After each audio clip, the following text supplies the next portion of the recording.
welcome to HW News. You're watching headlines with me, Aarti. Let us have a quick look. Prime Minister Narendra Modi is on a two-day visit to neighbouring Bhutan. On his second and last day of the visit, he addressed the students of Royal University in Bhutan. Addressing the students, he said that it is delighting that young Bhutanese scientists will be travelling to India to design and launch small satellites of Bhutan. Prime Minister Modi said, "I hope that someday many of you will be scientists, engineers and innovators."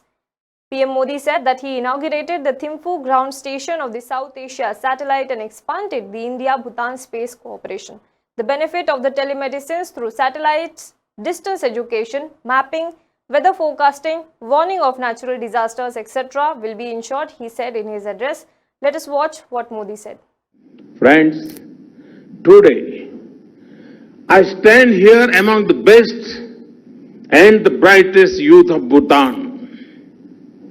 His Majesty told me yesterday that he interacts with you regularly and had addressed the last convocation. It is from you all that Bhutan's future leaders, innovators, business persons, sports persons, artists and scientists will emerge. A few days back, my good friend, Prime Minister Dr. Chering wrote a Facebook post that touched my heart. In that post, he mentioned about exam warriors. And just now also, that student mentioned about that book. The Exam Warrior, a book I wrote about how to face exams without stress. Everyone faces exams in school and colleges and also in the larger classroom of life. Can I tell you something? Much of what I wrote in Exam Warriors is influenced by the teachings of Lord Buddha, particularly the importance of positivity, overcoming fear, and living in oneness, be it with present moment or with Mother Nature. You are born in this great land. Therefore, these traits come naturally to you and shape your personality. When I was young, the search of these traits took me all the way to the Himalayas. As children of this blessed soil, I am confident that you will contribute to finding solutions to the problems of our world. Yes, we have challenges, but for every challenge, we have young minds to find innovative solutions to overcome them. Let no limitation constrain you. I want to tell you, there is no better time to be young than now. The world today offers more opportunities than ever before. You have the power and potential to do extraordinary things which will impact generations to come. Find your real calling and pursue it with full passion.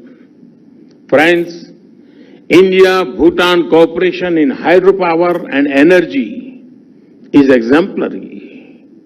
But the real source of power and energy of this relationship are our people. So, it is people first. And people will always be at the center of this relationship. This spirit is clearly seen in the outcomes of this visit. Well, that's not all. PM Modi also spoke about exams. He asked the students of the university not to take any stress about the exams. He also discussed his book, Exam Warriors. He said that he wrote this book inspired by the teachings of Buddha. Let us now move on to the next news. Since Modi government abrogated Article 370 from Jammu and Kashmir, the Indian embassies in various countries are witnessing protest by Pakistan supporters. In one such incident, some pro-Pakistan supporters were protesting in South Korea's capital Seoul when BJP leader Shazia Ilmi confronted them. She was also accompanied by some RSS leaders as well. A video of the incident has now gone viral. It can be seen in the video that a sizable crowd of protesters gathering and shouting slogans. Some of them were also raising Pakistani flags. The slogans of Azadi can also be heard from the crowd. The crowd further goes on to term Modi and India as terrorist. While the crowd is chanting anti-India slogans, Shazia Ilmi, accompanied by RSS leaders, confronted the crowd and introduced themselves as Indian citizens. However, the crowd then becomes unruly and resorts to hooting. Further, Shazia Ilmi can be heard shouting back, India Zindabad. Now, talking to a news agency, Ilmi said that we just felt that it's our duty to tell them to not abuse our country or our Prime Minister. Let us move on to the next news. Delhi BJP MP Raj Hans suggested renaming Jawaharlal Nehru University after Prime Minister Narendra Modi. He was speaking on the government's decision to abrogate Article 370 and bifurcate Jammu and Kashmir into two union territories. He said for Modi government's this achievement, JNU should be renamed to MNU, that is Modi National University. Taking a dig at former Prime Minister Jawaharlal Nehru, he said that we should pray that everyone and everything remains peaceful in the valley and that we are paying for the mistakes of our ancestors.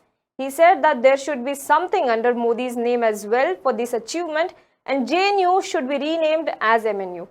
Let us watch what Raj Hans said. बहुत बड़े-बड़े लोगों का जिक्र हुआ और खुशी इस बात की भी है कि कश्मीर अब वाकई जन्नत होने वाली है और जन्नत वापस आ रही है।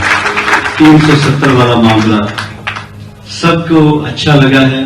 आप दुआ करो, प्रे करो, सब लोग अमन और अमान से रहें, मोहब्बत से रहें। तो बम तो ना ही चले, अम्ब ठीक है। मेरी तो यही दुआ है, कभी बम ना चलाने पड़े। बंदा इधर का मरे उधर का मरे, जाता एक माँ का बेटा ही है। चाहे बाद में परमवीर चक्कर दो, धर्मवीर चक्कर दो, माँ का बेटा वापस नहीं आता। बस प्रे करो कि ये सब होना नहीं था। अगर वो बंदे के पुत्र बन के रहते तो उन्होंने ये नौबत ले आए। हमारे बुजुर्गों ने गलतियां की हैं, हम भुगत रहे हैं। ये जे का क्या मतलब? तो उन्हीं की वजह से कुछ हुआ था। तो मैं तो कहता हूं कि है तो पता नहीं अजीबोगरीब लगेगा, रेलेवेंट है या नहीं। इसका नाम रख दो है MNU। मोदी जी के नाम से भी कुछ होना चाहिए। इन्होंने संत लफ्ज का लिए यूज किया, वो वाकई में अब सियासतदान से ट्रांस हो गए हैं, इनलाइटेंड हो गए हैं। वो उनकी बॉडी लैंग्वेज से लेके उनका जो चल रहा है, जो इम्पॉसिबल था, मुश्किल था, वो उन्होंने जो नामुमकिन था वो मुमकिन कर दिखाया है। इसीलिए कहते हैं मोदी है तो मुमकिन है। In a sharp comment on the realities unfolding around us, Justice DY Chandrachud said that freedom has now become an avenue to spew venom on those who think, speak, eat, dress and believe differently. He said the freedom for art to expand in all directions is necessary for humanity's collective progress. The danger lies when freedom is suppressed, whether by the state, by the people, or even by the art itself. Ironically, a globally networked society has rendered us intolerant of those who do not conform. Delivering the Literature Live Independence Day lecture in Mumbai on imagining freedom through art, DY Chandrachud said this. Let us move on to the next and the last news. A few days ago, Defence Minister Rajnath Singh had indicated that future changes in India's policy on nuclear weapons can be done. Hitting out at Pakistan now, he has once again reiterated that if talks are held with Pakistan, it will be on POK and not on the Kashmir. Rajnath said that Article 370 was abolished from Jammu and Kashmir so that development could be done there. He said that our neighbors are knocking the doors of international agencies and are saying that India has made a huge mistake. The Defence Minister also said that talks with Pakistan will only happen when the country stops supporting terrorism. Referring to Pakistan Prime Minister Imran Khan's statement, Rajnath Singh said that a few days ago, Prime Minister of Pakistan had said that India is preparing even bigger attack than the Balakot attack. This means that the PM of Pakistan has accepted that India has conducted Balakot attack. Well, that's all for the today's headlines. Stay tuned to HW News for more updates. Now you can also download our app on your Android Play Store and Apple Store. And do not forget to subscribe to our YouTube channel, like our Facebook page and follow us on Twitter.